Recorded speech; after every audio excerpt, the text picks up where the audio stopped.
ఎందుకు పోవాలి, ఎందుకు ఇజ్జత్ తీయాలి మాది? ఎందుకు పోవాలి, ఎందుకు ఇజ్జత్ తీయాలా? సైలెంట్గా ఉంటే అయిపోతుందిగా, ఈయన నీ పని ఇక్కడ చేసుకుంటే అయిపోతుందిగా. ఆడదాకా పోతివి, ఇల్లు ఊలగొట్టినట, వెలుగు మాట్లాడడం, ఇజ్జత్ మొత్తం తీస్తేవి. ఇప్పటికి కూడా ఆయన అరాచకం ఆగలే. ఇప్పటికి స్టిల్ ఈ క్షణానికి కూడా ఖమ్మం వెలుగు మాట్లాడడం ఇంకా ఆయన అరాచకం ఆగలే. 800 ఇల్లు కూలగొట్టి 300 మందికి ఇచ్చినా, ఆ 300 మందిలో కూడా దాదాపు సగం మందిని ఫేక్ వాళ్ళని పెట్టిండు. కార్లల్లో వచ్చి భూమి పూజ చేసుకుంటున్నారట. కార్లల్లో వచ్చి కొంతమంది పొంగులేటి మనుషులు, బట్టి మనుషులు, తుమ్మల నాగేశ్వరరావు మనుషులు, అక్కడ ఆ అధికారుల్లో ఉన్నటువంటి వాళ్ళ బంధువులు. ఆయన ఏమంటుండంటే, తన రాష్ట్రంలో తెలంగాణలో పేదల ఇల్లు కూలగొట్టి ఇలాంటి సమస్యలు పక్కన పెట్టి కేరళం పైన ఉపదేశాలు ఇస్తున్నాడు. కేరళం అభివృద్ధి నమూనా గురించి తెలుసుకోవడానికి ఇక్కడికి రావాలి అని ఆహ్వానించారు. కేరళం సుస్థిర సమగ్ర అభివృద్ధి దిశగా ముందుకు సాగుతోంది. కేరళంలో అవినీతి, పరిపాలనా వైఫల్యం ఉందని రేవంత్ చేసిన ఆరోపణలను ఆయన ఖండించారు.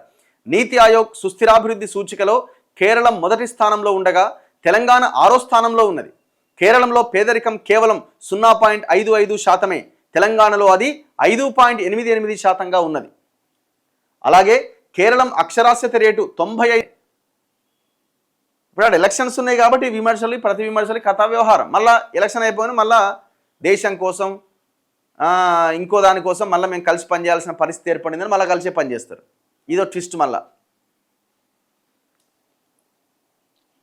అందుకే దయచేసి రేవంత్ రెడ్డి గారు తెలంగాణలోనే ఉండి ఈయనే పని చేసుకో, ఈయనే జర ప్రజల కోసం ఒక 4 మంచి పనులు చేయి. కూలగొట్టుడి కథ పక్కన పెట్టి మంచి పనులు చేయి. అనవసరంగా కేరళకు పోయి మళ్ళీ ఇంకో రాష్ట్రంలో ఎలక్షన్ జరిగితే ఆడికి పోయి జర మా ఇజ్జత్ తీయక దండం పెడతా. నేను తెలంగాణ ఇజ్జత్ పోతుంది కదా. ఇప్పుడు ఆడ ఎవరిని సమర్థించాలి? జనరల్గా అయితే మన ముఖ్యమంత్రి కాబట్టి మన ముఖ్యమంత్రిని మనం సమర్థించుకోవాలి. సమర్థించలేని పరిస్థితి ఏర్పడ్డది. ఇప్పుడు ఆయన అన్ని ఆధారాలతో పెట్టే నీ రాష్ట్రంలో మొన్న బడ్జెట్ ప్రవేశపెడితే ఆ రాష్ట్రంలో ఉన్న బడ్జెట్ ఎంత, విద్యా వైద్యానికి మన రాష్ట్రంలో ఉన్న బడ్జెట్ ఎంత, ఆ రాష్ట్రంలో ఉన్న వైన్ షాపుల లెక్క ఎంత, మన రాష్ట్రంలో ఉన్న వైన్ షాపుల లెక్క ఎంత, ఆ రాష్ట్రంలో ఉన్న వైద్యం పరిస్థితి, మన రాష్ట్రంలో ఉన్న వైద్యం పరిస్థితి, విద్య పరిస్థితి అక్కడైంది, మన దగ్గరైంది, అక్షరాస్యత అక్కడైంది, మన దగ్గరైంది.